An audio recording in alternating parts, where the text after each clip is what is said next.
আমার প্রশ্ন যেটা হয় যে আপনি যখন কারো ইন্টারভিউ নেন, ইন্টারভিউ নেওয়ার আগে আপনার প্রস্তুতিটা কি থাকে? কি কি কাজের ভিতরে আছেন, আচ্ছা উপস্থাপনা একটা সারলেন, 1 মাস আমারে ঘুরাইছেন আপনার ওই যে দুরন্ত টিভির, সো উপস্থাপনা নিয়ে আপনার একটা বড় এইগুলোই আমি ধরে বেঁধে বসি আর কি।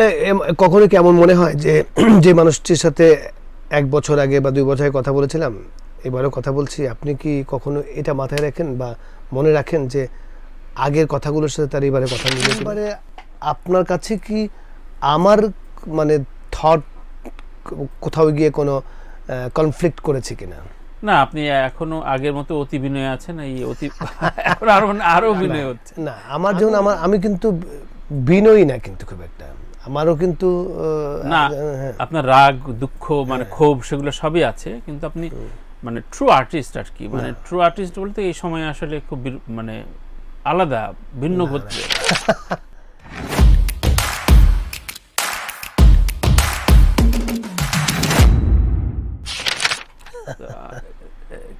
কি মনে যাচ্ছে, আপনি গালি গালাজও দিতে পারেন, আপনি আমার অপছন্দের যে কোনো কিছু বলতে পারেন, বাট কিছু বলেন না। আমার ওরকম প্রশ্ন নাই, কিন্তু আমার প্রশ্ন যেটা হয় যে আপনি যখন কারো ইন্টারভিউ নেন, ইন্টারভিউ নেওয়ার আগে আপনার প্রস্তুতিটা কি থাকে?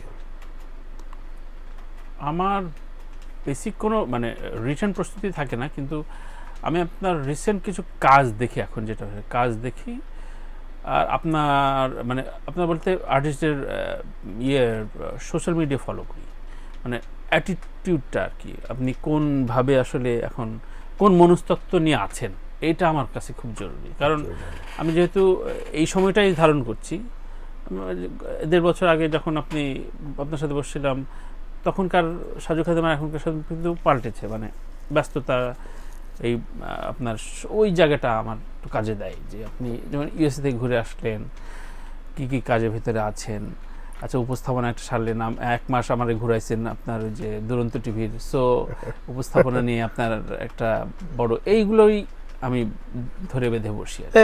কখনো কি এমন মনে হয় যে যে মানুষটির সাথে 1 বছর আগে বা 2 বছর আগে কথা বলেছিলাম, এবারও কথা বলছি, আপনি কি কখনো এটা মাথায় রাখেন বা মনে রাখেন যে আগের কথাগুলোর সাথে তার এবারে কথা মিলে কিনা?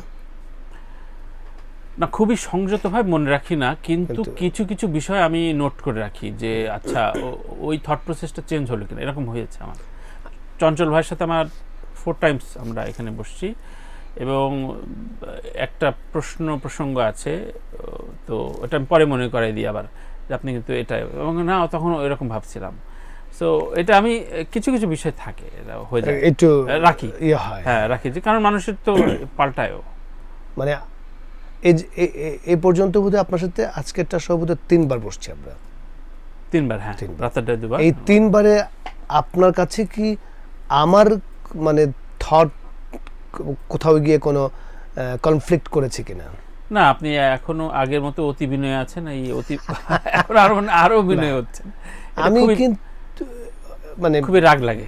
না, আমার যেমন আমি কিন্তু বিনয়ী না, কিন্তু খুব একটা আমারও কিন্তু না, আপনার রাগ দুঃখ মানে ক্ষোভ সেগুলো সবই আছে, কিন্তু আপনি মানে ট্রু আর্টিস্ট আর কি, মানে ট্রু আর্টিস্ট বলতে এই সময় আসলে খুব মানে আলাদা ভিন্ন গোত্রের। না, যাই হোক, আবার আমাকেই প্রশ্ন করে বলছেন, আমি প্রশ্নটা আমি করবো, প্লিজ। আপনি গান কম্পোজিশন করেন, এবং আমার খুব কাছের বন্ধু, আপনারও বন্ধু নিহাদ আহমেদ অংশু। জি। তো এই কিছুদিন আগে আপনি অস্ট্রেলিয়া ঘুরে আসলেন, তো অংশুর সাথে আপনার কিছু এক্সপিরিয়েন্স কি আমাকে শেয়ার করতে পারেন কিনা? একটু বলে রাখি যে দর্শকরা নিশ্চয়ই অনেকে অংশকে ভুলে গেছেন। অংশু বাংলাদেশের ওয়ান অফ মানে কি বলবো বিখ্যাত গীতিকার এবং ডিজাইনার হিসেবে ট্রেন্ড সেটার। এক্স্যাক্টলি, কারণ বাংলাদেশে কিন্তু ক্যাসেট কভার ডিজাইনিং এর ক্ষেত্রে যেই বিপ্লবটা ঘটিয়েছিল কষ্ট অ্যালবাম দিয়ে, সেটা কিন্তু আমাদের নিয়াজ আহমেদ অংশু। রাইট। তো সেই অংশুর সাথে আপনারা এবং আমাদের কমন ফ্রেন্ডস, এবং অংশুর সাথে আসলে প্রথমে ওরা আমি ভক্ত আগে, তারপরে বন্ধু হয়ে যাই, কারণ মফস্বল থেকে আসার আগে অবধিও বাচ্চু ভাইয়ের সবচেয়ে ঘনিষ্ঠ, এবং তখন কষ্ট সহ অনেকগুলো অ্যালবাম বেরিয়ে গেছে এবং সেগুলো ডিজাইনার পাঁচবার আমরা বলতাম যে একটা কলিজা নাকি সে, তো আমরা খুবই ওটা দেখলেই বিরক্ত হইতাম। যে আমি রোজ সহ শুরু করে আমরা কয়েকজন যখন আড্ডা দিতাম এবি কিচেনে, তো হই হল্লা করতাম এবং টেবিল চাপড়ায় গান টান গাইতাম। আমার কাছে বাচ্চা ভাই তত আমরা আমাদের মানে থাকে না যে বাদর পোলাপান আর কি, তো আসার পর ফুচকা টুচকা আনতাম। বাট অংশ আসলে দেখলাম যে একটা অন্যরকম গুরুত্ব পেত, আর অংশকে আমরাও তখন খুব সময়ও করতাম এই জিনিস এই সব এগুলো ডিজাইন করতে, এবং বাচ্চা ভাই ওকে খুব পছন্দ করে। এই খুব পছন্দ করাটা আমাদের বিরক্তির কারণ, মানে বিরক্ত বলতে এটা একটা ঈর্ষা এবং খুব ভালো লাগা, মানে ওরা আমি ফ্যান ছিলাম, এটাও আড্ডায় আলাপ হলো। তো ওই থেকে কিভাবে যেন মানে আমি একটা লেখা লিখেছি মাসুদের জন্মদিনে, যে মৃত্যুর পর আসলে বোঝা যায় যে আমি তাকে কতটা ওন করি।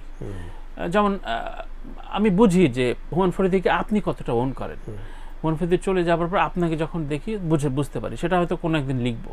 তো ওই জায়গা থেকে অনেক সিমিলারিটি আছে আমার আর নিয়াজ আহমেদ অংশুর মধ্যে।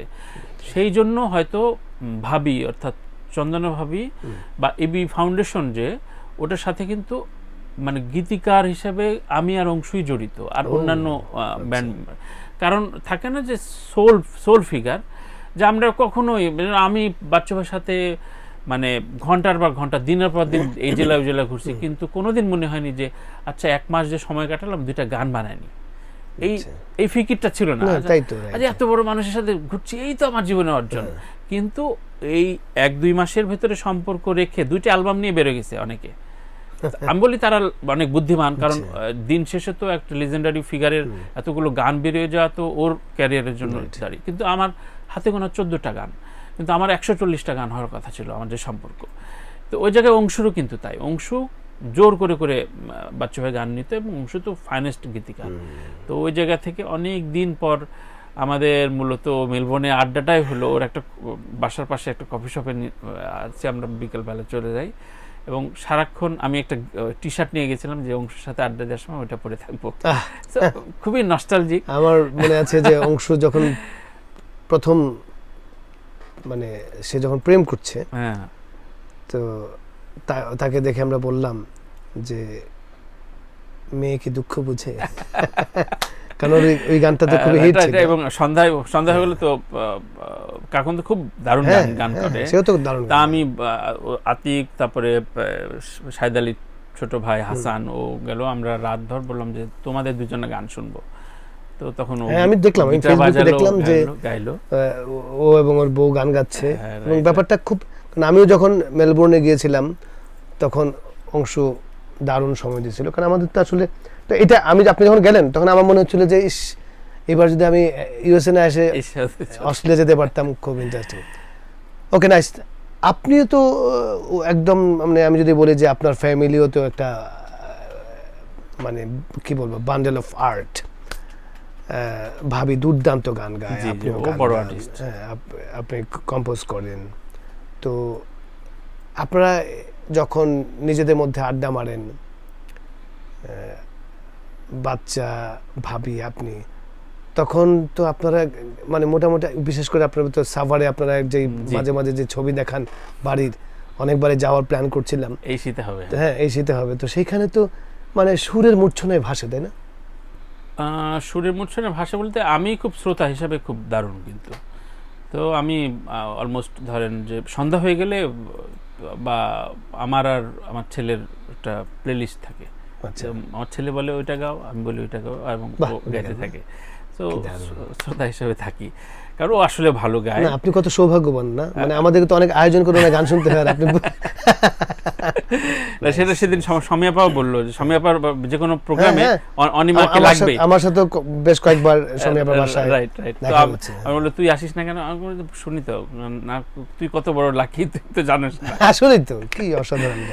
থ্যাংক ইউ, খুব দারুণ আড্ডা হলো। আমি আমার কিছু